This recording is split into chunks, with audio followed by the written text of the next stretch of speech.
Mbuji-Mayi ou à Balengela, première étape d'une itinérance effectuée au Grand Kasaï par le président de la République, déterminé à palper du doigt les réalités de l'arrière-pays et de s'assurer que son programme présidentiel est effectivement en cours de réalisation. Il est question de la lutte contre la pauvreté et la réduction des inégalités sociales qui doivent passer par l'amélioration du système de santé, l'éducation et la construction ou la réhabilitation des infrastructures.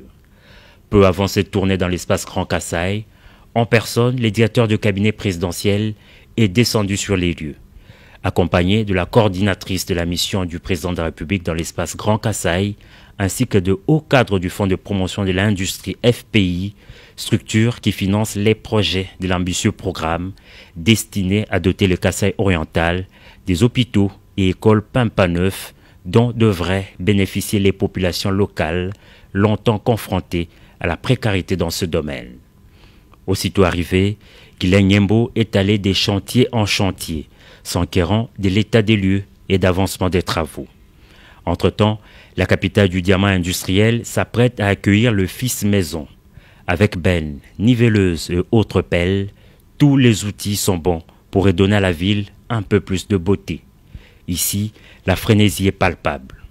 La population est de plus en plus impatiente de revoir le 5e président de la République démocratique du Congo, attendu dans la province depuis son accession à la magistrature suprême. Alors, vint le jour J.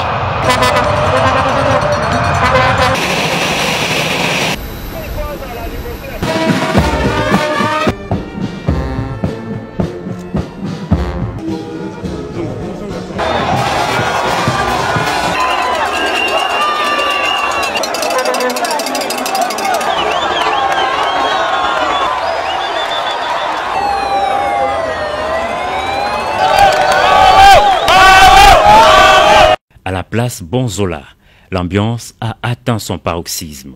Le président de la République, qu'accompagne la première dame Denise Nyakero, s'emploie à calmer les esprits surchauffés. Chanichele kati ngumu mukosa chibucha kwamba ne ukalenga bwanyi wa kulenga jitunga kimbwa kushia bana betu mujikenga to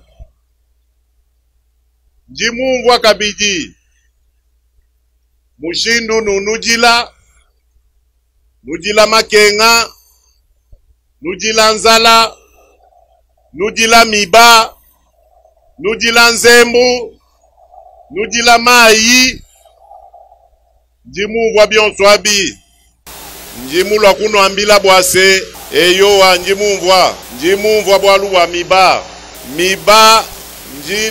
njinula ya bwani miba tutujula miba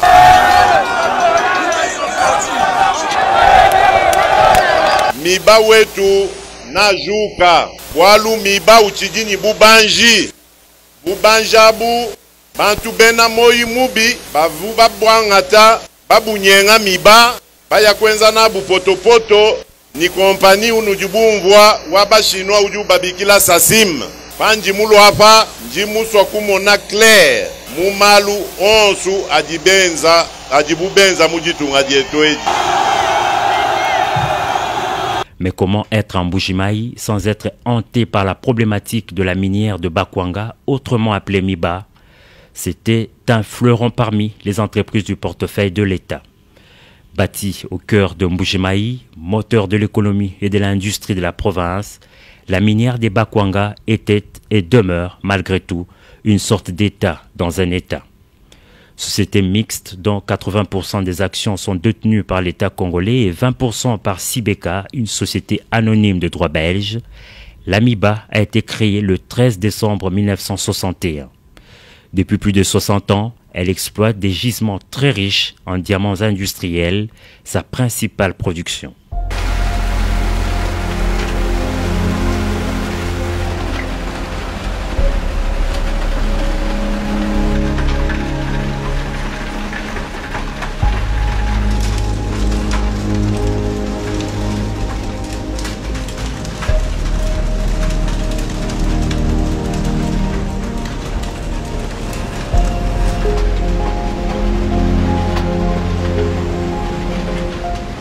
Les années 70, la corruption et la mauvaise gestion de ses dirigeants successifs ont progressivement entamé sa chute.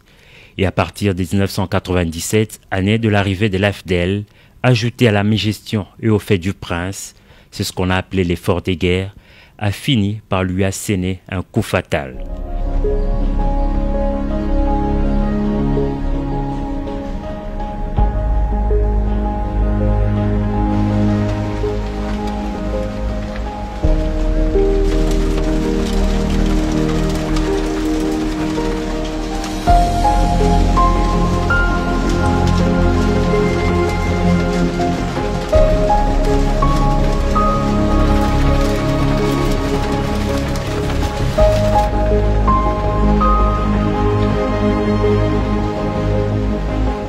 Puis, en 2011, il y a eu cette timide reprise, après un subtil démembrement qui a vu naître auparavant Sengamine, puis Sim. Laissant l'Amiba criblé des dettes et des arriérés des salaires, les deux sociétés ont finalement fait long feu, faute des financements. C'est alors ici que la SACIM rentre en jeu, après, dit-on, un appel d'offres international pour la reprise des activités de production du diamant au Kasaï oriental. En 2012, l'État congolais lui attribue l'une des concessions les plus riches de mines détenues par la MIBA. Depuis lors, c'est un nouveau parcours du combattant pour la minière des Bakwanga. Après la conclusion du deal, l'investisseur chinois spécialisé dans l'exploitation des pierres précieuses dont le diamant ne pouvait pas mieux rêver. Il débarque au Kasaï et s'installe à Miabi sur des kimberlites considérés comme le fruit des recherches de la minière des Bakwanga. Ainsi, dépossédé de sa réserve dont l'exploitation est estimée sur une période de 100 ans, la MIBA n'entend pas baisser le bras. À défaut d'une attente mutuellement avantageuse, elle exige que justice soit faite vis-à-vis de sa concurrente. Une autre possibilité d'une reprise réelle et effective à la MIBA réside dans un apport qui pourrait provenir d'un prêt garanti par les détenteurs de parts majoritaires qu'est l'État congolais. D'ailleurs, à la MIBA, on se veut toujours optimiste. Divers partenaires économiques ainsi que des géants dans le domaine sont prêts à se jeter à l'eau. À Miabi, le président de la République n'a pas lésiné sur le moyen pour arbitrer le conflit entre la MIBA et la SACIM, en plus de s'engager à faire baisser des vives tensions observées auprès des autochtones.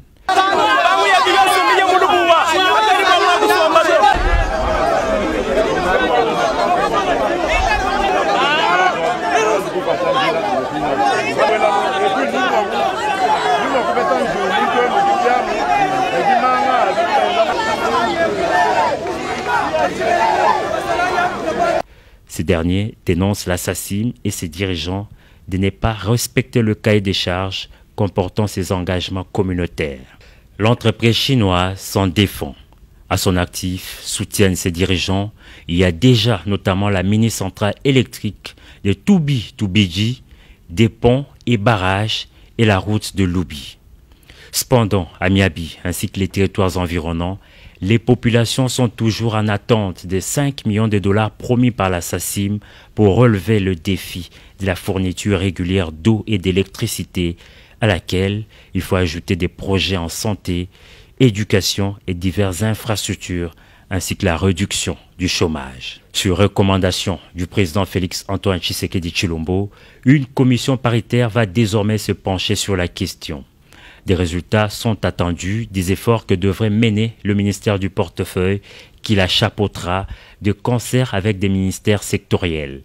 La MIBA et la SACIM en conflit ouvert pourraient ainsi être départagés au mieux des intérêts économiques de la RDC et de ses populations.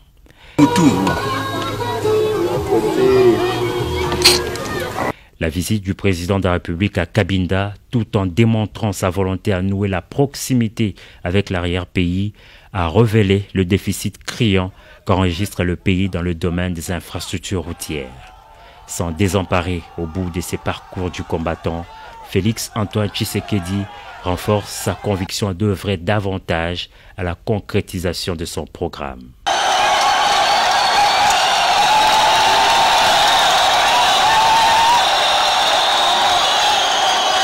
Kabinda Badiano. tunibama mbadiano. Bansonga badiano. Tudibumbu kakumbujimai mujinda ku 9h. Munai jiba jitu ditula kufika munemu. Bijibileja ni province yetu yonswei ibuyenza Kasai kanena ikadi bubata pululei. Bijibileja ni province yetu yi misunsuka bikola be.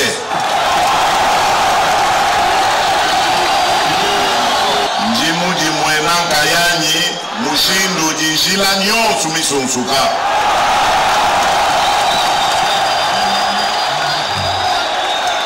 Kiboarukai njino ela twa sakidila mushindu jini batu injila to njibe binjila message anji munu to adila njimu sokuno ambila bwase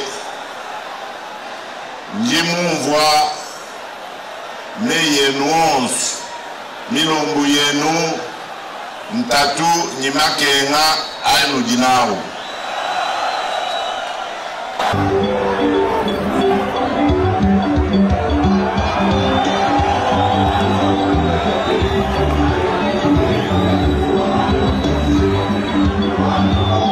Le lendemain, retour sur Mbujimayi, à un jet de pierre, la ville de Kananga au Kasaï central.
Deuxième grande étape de la visite officielle du chef de l'État dans le Grand Kasaï, où également presque tout est à rebâtir. 5 décennies plus tard, l'espoir y a fait place à la résilience. Ici, l'eau a cessé de couler des plus belles lurettes de robinet. L'électricité y est devenue une denrée rare.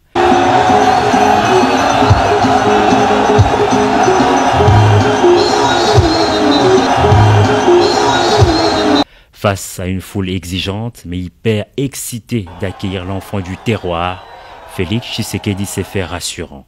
Le public déchaîné exulte.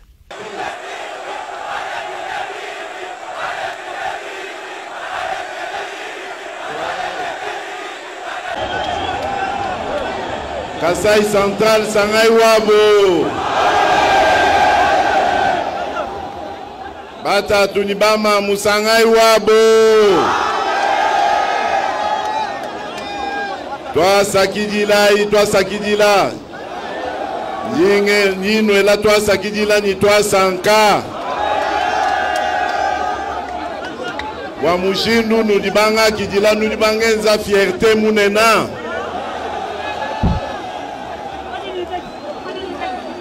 Toi sakidila.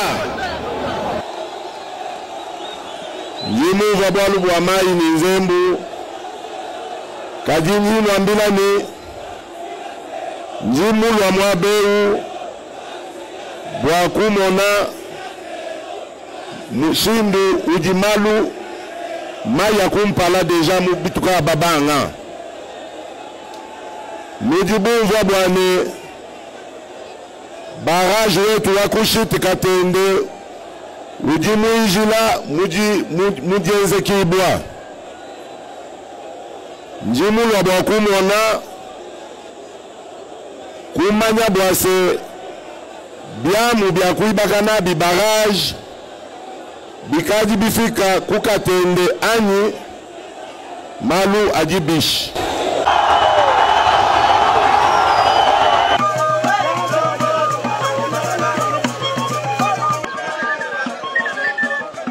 Aussitôt dit, aussitôt fait, une descente sur les sites de Katende s'avérait incontournable. Le barrage hydroélectrique tant promis depuis des années se fait désirer. Sur fond des allégations de détournements et des négligences parvenues au président de la République, ce dernier veut par contre des résultats. Le matériel bloqué depuis quelques années au Katanga est en voie d'être acheminé à Kananga par voie ferrée. Le chantier de Katende va redémarrer des plus belles à la satisfaction des forces vives de la place qui ont farouchement plaidé auprès du chef de l'État en faveur des infrastructures routières, dont l'achèvement de la route Kalamba-Mbouji, salutaire pour le désenclavement du Kasaï central.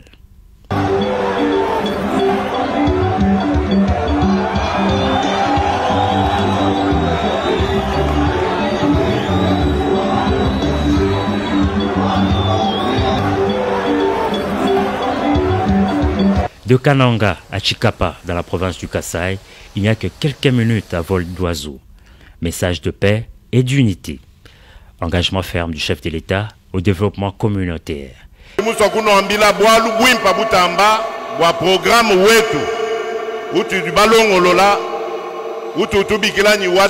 à la base. Tout en 145 territoires yetu ya Mukongo Mujima. Tout va faire chaque budget.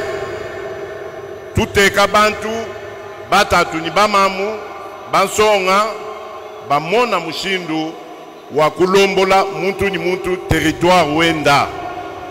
Tout banga di développer mpinyo di tunga dietu à partir de ma territoire. Lubanza badi balulujika kudi tatu ni mwena kwenda. Kimuji développement wadi tunga.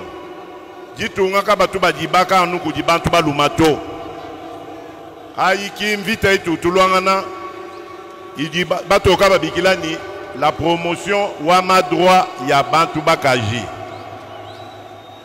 moi ba utumvwanga na nenu bim tudi bantu ba moi tumanya mwa kwenda lumwa. Et l'essentiel de la rencontre entre Félix Antoine Tshisekedi et les forces vives de cette nouvelle province.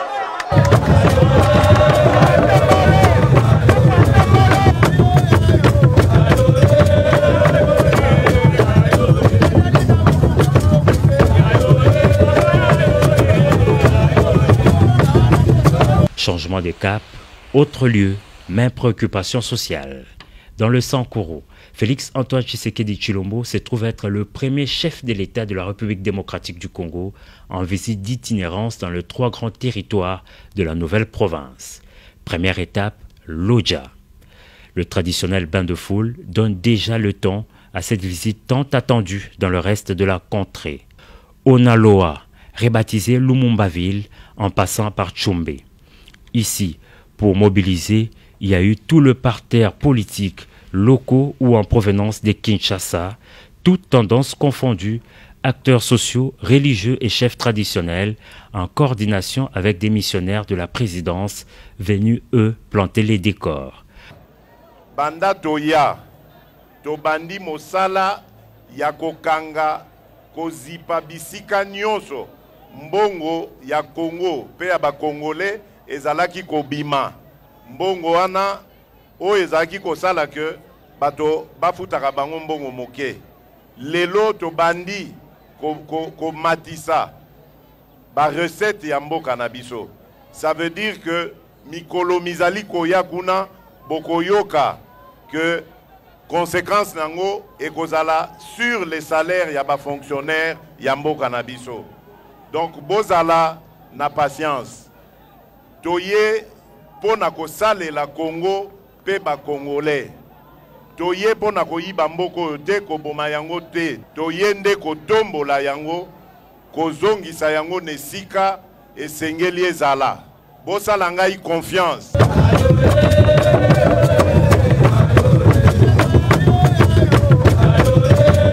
Alors que s'annonce le mémorial Patrice Emery Lumumba en juin prochain, le couple présidentiel a eu l'occasion de visiter le mausolée du héros national ainsi que la maison familiale où le premier ministre du Congo indépendant a vu le jour. Le développement à partir de la base des 145 territoires de la République, tel était le leitmotiv du président de la République dans les échanges qu'il a eus avec ses compatriotes depuis son meeting de Mbujimayi. L'unité des enfants du Sankuru, le respect et la promotion de la gente féminine, l'amélioration du social des Congolais en dépit de la troublante réalité qu'il a trouvée à son arrivée au pouvoir, bref, la détérioration du tissu social et économique. Tous ces sujets ont fait partie des temps forts qui ont marqué ces différentes adresses aux populations du Sankuru. La communion avait fait place à la proximité face à une foule bigarrée. Comme ailleurs, en privilégiant un dialogue direct, sans filtre avec les Sankurois, Félix Antoine Tshisekedi a véritablement séduit, mais aussi conquis le public de l'espace Grand Kasaï lors de cette première itinérance qui va le conduire ultérieurement dans d'autres grands espaces de la République.